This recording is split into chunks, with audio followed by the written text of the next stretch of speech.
Hey guys, Anishka and Manahill here. Thank you for joining us for episode 1 of the Allies podcast. As you know, our podcast series includes three main topics.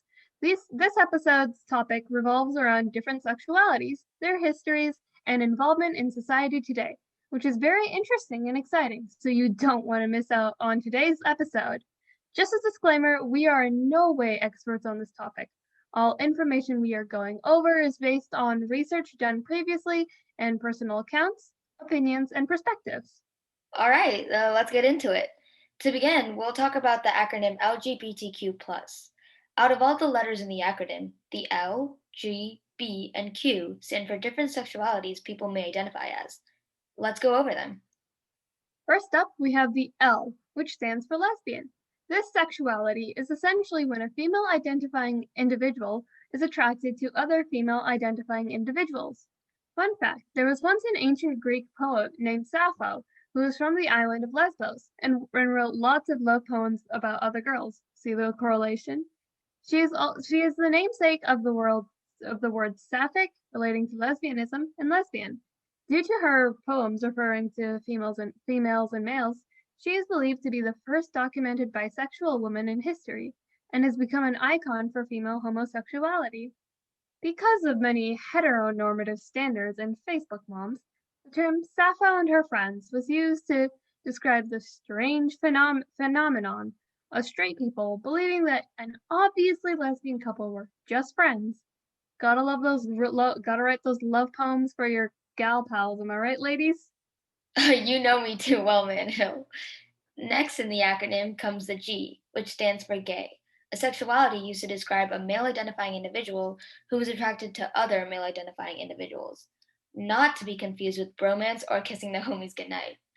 But gay can sometimes also be used in place of homosexual, and it really just depends on what context you use with it. Awesome. The B in LGBTQ+ stands for bisexual, and it's a sexuality for when an individual is attracted to two or more genders, typically the same and opposite gender as the one you identify as. We go more in depth about gender identification in episode 2 of our podcast, so make sure to check that out as well. Well, you know what they say, be nice to the bis or Kermit will pluck out your eyes. Oh, don't worry, Kermit, I've been good, I promise. Lastly, the Q stands for queer. It's used as an umbrella term to be more inclusive of all the identities that make up the LGBTQ plus community, meaning all kinds of sexualities and genders one may identify as. But you know, aside from the ones most commonly in the acronym, there are actually dozens of terms that describe different attractions, behaviors, and orientations. Shall we name a few of them? Yes, we shall. So, one sexual identity is autosexual or autoromantic, and it's basically attraction to oneself. I think we all wish to achieve this level of self love one day. That's the thesis. And coming from pretty much the opposite side of the spectrum, there's asexual, which is when an individual typically does not feel sexual attraction towards people. Levels of attraction vary depending on the person.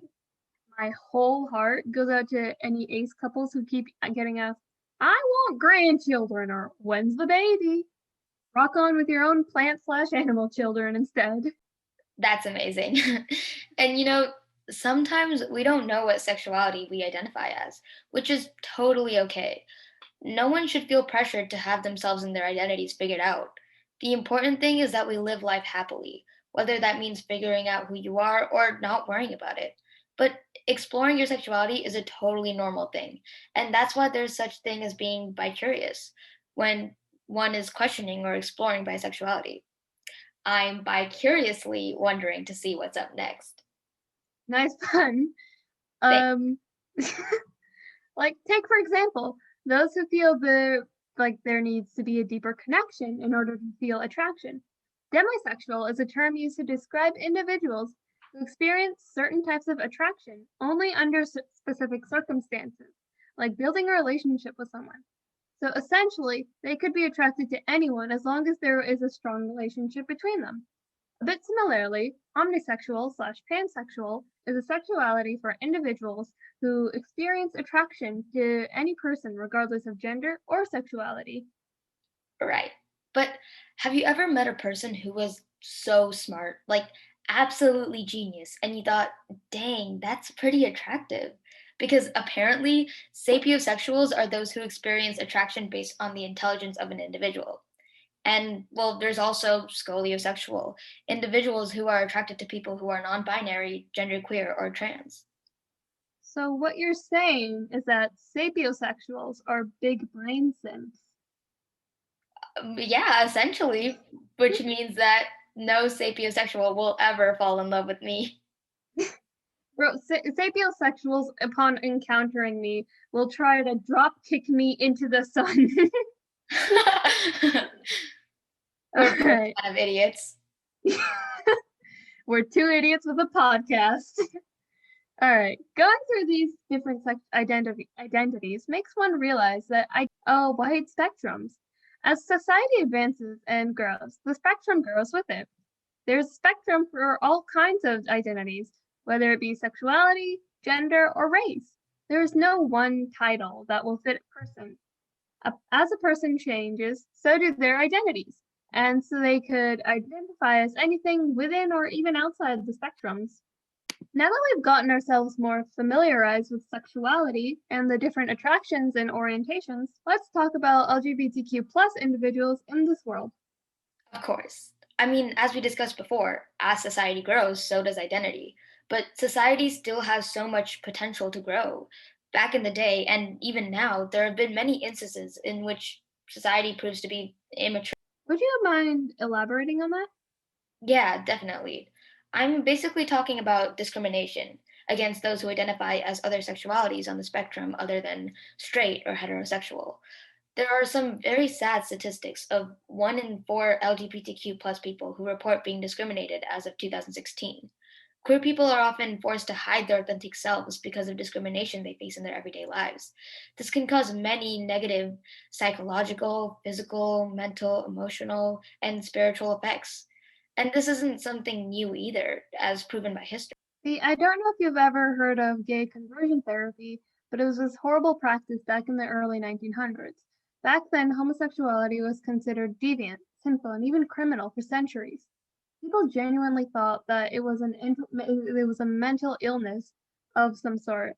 It's like I said earlier, society was immature back then. It hadn't really grown up much yet. People sought out to cure homosexuality.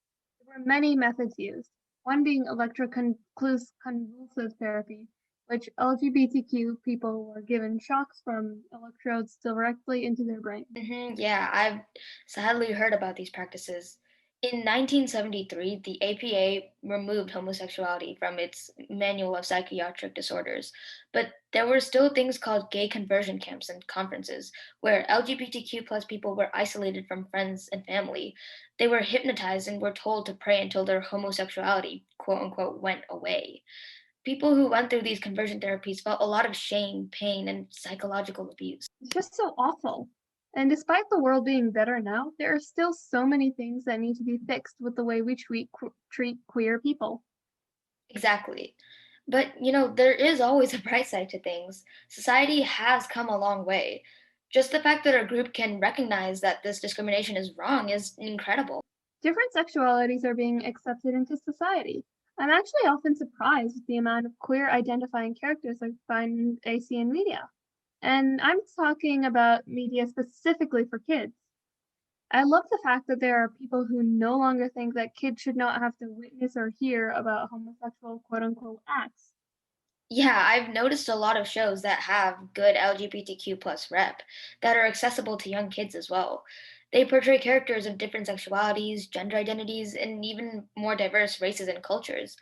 Many shows are no longer afraid to show same sex couples doing normal couple things and just being in love, which is such a great step forward. It is. Not to mention how often on the internet you have shipping culture with different fan art, fanfics, and even comics to help build off of these worlds and bring in more queer representation. Yes, it encourages the idea of having more complex characters and character relationships when it comes to identity and feelings. It also, like you said, brings in more queer representation and opens new doors to potentially a society in which complex sexualities are common and seen as normal. And society has come a long way, but I think we have to go back and give credit to those who fought for gay rights and started this whole accepting sexualities movement. Of course, where would we be without them? They're the ones who fought for a better life for LGBTQ plus individuals in the Stonewall riots. From the research I've done, I found out that the Stonewall riots began on June 28th, 1969, when New York City police raided the Stonewall Inn, which was a gay club located in Greenwich Village in New York City. The raid started a riot, leading to 6 days of protests and violence, with law enforcement outside the bar. The Stonewall riots spurred the gay rights movement in the United States and around the world, because back in the 1960s, same gendered relationships were illegal in New York City. The gathering of homosexuals was quote unquote disorderly. LGBT people took refuge in gay bars and clubs to express themselves without worry. But on the morning of June 28th, police raided the Stonewall Inn and arrested 13 people. There were those who were fed up with the constant harassment and discrimination gathered outside the bar. A full scale riot began. The dispute was eventually settled, but the protests continued in the area for 5 more days. That's like so messed up to think that you just go in somewhere with friends and then like the police show up and are arresting you for something that you literally have no choice or no say in. I know these people have no control over how they identify as or, how they express attraction. And like, it's just crazy how this was illegal back then and how you could have your life in danger. hmm Although the Stonewall riots didn't exactly start the gay rights movement, it led to the formation of many gay rights organizations and movements. On the 1 year anniversary of the riots, thousands of people marched in the street from Stonewall Inn to Central Park. America's first gay pride parade and chanted, "Say it loud, gay is proud." In 2016, former President Barack Obama chose the site of the riots to be a national monument in recognition to the site's contribution to gay rights. Yeah, those riots really paved the way for people to express their sexualities and identities in today's world. Many celebrities and important people are coming out and representing the LGBTQ plus community. And it's all thanks to those movements and activists back in the day. They made all this possible. There are actually a few celebrities of color that I know are part of the community. For example, Jason Collins, who was the first openly gay man to play in a professional sport. Lil Nas X, who is a gay rapper and an icon for the LGBTQ plus community. Tessa Thompson, a bisexual actress and an icon for women in the LGBTQ plus community. Raven Simone, an actress and singer who actually hid her attraction to women from the age of 12. And Sarah Ramirez, an actress who played a bisexual role and came out as bi herself. Not to mention Negros Mavalvala, who is a Pakistani American astrophysicist, best known for her work in the first observation of gravitational waves. She is also openly a lesbian. I think that's so incredible. Well, I think we covered a lot of great stuff today, right? I love how we talked about sexuality, how it's never black and white, and how identity is always on a spectrum, ever changing and evolving. It was also great how we talked about the problem in society and the discrimination LGBTQ plus people face and have faced before in the past. But we also discussed the way society has grown and become more accepting of different sexualities, how different movements and fights for rights shaped how people of all different identities live in today's world. Because at the end of the day, we are all just people living life. It doesn't matter who we like or how we identify, because love and acceptance knows no bounds. That's a really that's a really good conclusion. I mean, I couldn't have said it better myself. Well, Thank you. I I guess that's all we have time for today, folks. Tune in next episode to listen to our fellow allies, Emma and Nadine, talk about gender. Until then, stay safe and remember whether you're a king, queen, or royal non binary, you are valid. And we love you for you. Goodbye and have a great day.